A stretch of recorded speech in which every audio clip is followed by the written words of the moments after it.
بھارت میں شائع ہونے والی ایک نئی کتاب میں دعویٰ کیا گیا ہے کہ جنرل پرویز مشرف نے کارگل کی جنگ تب کے وزیر اعظم نواز شریف کو جھانسا دے کر انہیں بتائے بغیر شروع کی، اور اس وقت نواز شریف کی حیثیت اپنے ہی ملک میں قیدی کی تھی کیونکہ ان کے فون ٹیپ کیے جا رہے تھے۔ اپنی ایک تفصیلی رپورٹ میں بھارتی اخبار دی ہندو نے سابق بھارتی وزیر اعظم اٹل بہاری واجپئی کے ایک پرائیویٹ سیکرٹری کی کتاب کا حوالہ دیتے ہوئے لکھا ہے کہ سابق وزیر اعظم نواز شریف اور ان کے ہندوستانی ہم منصب اٹل بہاری واجپئی نے سن 1999 میں کارگل جنگ کے دوران کم از کم 5 مرتبہ فون پر ایک دوسرے سے بات کی۔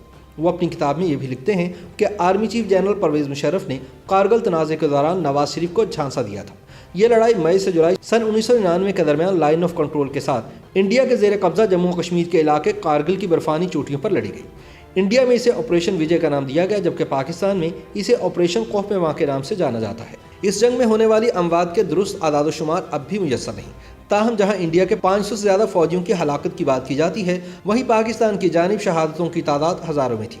پہلے پاکستان نے کارگل کی جنگ میں اپنے فوجیوں کے شامل ہونے کی تردید کی تھی، لیکن بعد ازاں پاکستان نے اس جنگ میں شہید ہونے والے اپنے 2 فوجیوں کو اعلیٰ ترین فوجی اعزاز نشان حیدر سے بھی نوازا۔ کارگل کی لڑائی کے اختتام کے 20 برس بعد بھی اس کے آغاز سے لے کر اختتام تک کے بارے میں قیاس آرائیاں کی جاتی ہیں، لیکن اب بطور وزیر اعظم اٹل بہاری واجپئی کے ہنگامہ خیز دور اقتدار میں رونما ہونے والے اہم ترین واقعات کے بارے میں ان کے سیکرٹری نے واجپئی وہ سال جنہوں نے بھارت کو بدل دیا کے عنوان سے کتاب لکھی ہے۔ واجپئی کے نجی سیکرٹری کی حیثیت سے خدمات انجام دینے والے سابق بیوروکریٹ شکتی سنہا نے لکھا ہے کہ نواز شریف اور کارگل تنازع کے خاتمے کے لیے بند دروازوں کے پیچھے خفیہ گفتگو کا سلسلہ جاری رکھنے کے لیے آبزرور ریسرچ فاؤنڈیشن کے سابق سربراہ آر کے مشرا کا انتخاب کیا گیا تھا، اور نواز شریف اور مشرا کے مابین ہونے والی ملاقاتوں کے بعد بھی رابطوں کا سلسلہ جاری رکھا گیا۔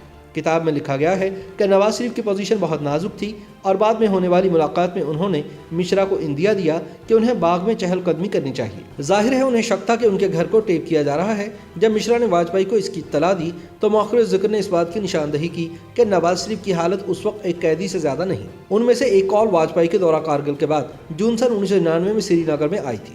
سری نگر پہنچنے پر واجپئی نے مجھ سے نواز شریف سے رابطہ قائم کرنے کو کہا۔ میں اور میری ٹیم نے کوشش کی، لیکن ہم کامیابی حاصل نہ کر سکے۔ تب وہاں موجود ایک مقامی افسر نے ہمیں بتایا کہ جموں و کشمیر سے پاکستان کا کوڈ 092 ڈائل کرنے پر پابندی ہے۔ پھر ٹیلی کام کے حکام کو کہا گیا کہ وہ کچھ دیر کے لیے یہ سہولت کھولیں تاکہ دونوں وزراء اعظم بات کریں۔ شکتی سنہا اپنی کتاب میں دعویٰ کرتے ہیں کہ LOC سے پاکستانی فوجوں کے انخلاء کی ایک بڑی وجہ پاکستانی جرنیلوں، army chief general Pervez Musharraf اور chief of general staff general Aziz کی 2 ٹیلی فونک ریکارڈنگ بنی تھی، جو کہ ہندوستان کی خفیہ agency research and analyst wing یعنی رو کے اس وقت کے سربراہ ایرون ڈیو وزیر اعظم واجپئی کے پاس لائے تھے۔ ان ریکارڈنگ سے بات واضح ہو گئی تھی کہ پاک فوج کارگل معرکے میں شامل تھی۔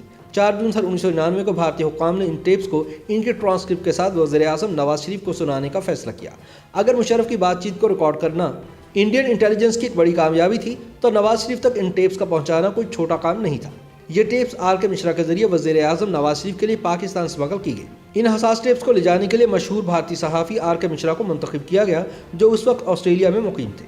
انہیں انڈیا بلا کر یہ ذمہ داری سونپی گئی۔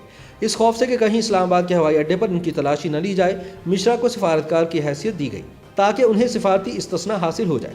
ان کے ساتھ ہندوستانی وزارت خارجہ کے جوائنٹ سیکرٹری وویک کاٹچو بھی گئے۔ آر کے مشرا نے صبح 8:30 بجے ناشتے کے وقت نواز شریف سے ملاقات کی اور انہیں وہ ٹیپ سنوائی اور ٹرانسکرپٹ ان کے حوالے کی۔ اس کام کو مکمل کرنے کے بعد مشرا اور کاٹچو اسی شام دہلی واپس آ گئے۔ اس سفر کو اتنا خفیہ رکھا گیا کہ اس وقت کم از کم اس کا ذکر کہیں نہیں آیا۔ جب کارگل تنازع پیش آیا تو مسلم لیگ نون کے سینیٹر مشاہد حسین سید وفاقی وزیر اطلاعات تھے۔ سن 2019 میں اپنے ایک انٹرویو میں مشاہد نے BBC کو بتایا کہ نواز شریف اس بات سے بالکل لا علم تھے کہ پاکستانی فوج لائن آف کنٹرول پار کر چکی ہے۔ انہوں نے کہا کہ بطور وزیر اعظم نواز شریف کو کارگل کے بارے میں پہلی بریفنگ 17 مئی سن 1999 کو DGMO کی جانب سے دی گئی، لیکن اس سے پہلے انڈیا سے آوازیں آنا شروع ہو گئی تھیں کہ کچھ ہو رہا ہے۔ کارگل ہوا تو فارملی جو انٹیمیشن آئی تھی اس کی بریفنگ دی گئی میاں صاحب کو ایز پرائم منسٹر، ایک فارملی 17 مئی 1999 DGMO نے دی تھی، لیکن اس سے پہلے وہ انڈیا سے آوازیں آنی شروع ہو گئی تھیں and there was a realization کہ سم تھنگ از ہیپننگ، کچھ ہو رہا ہے لائن آف کنٹرول میں۔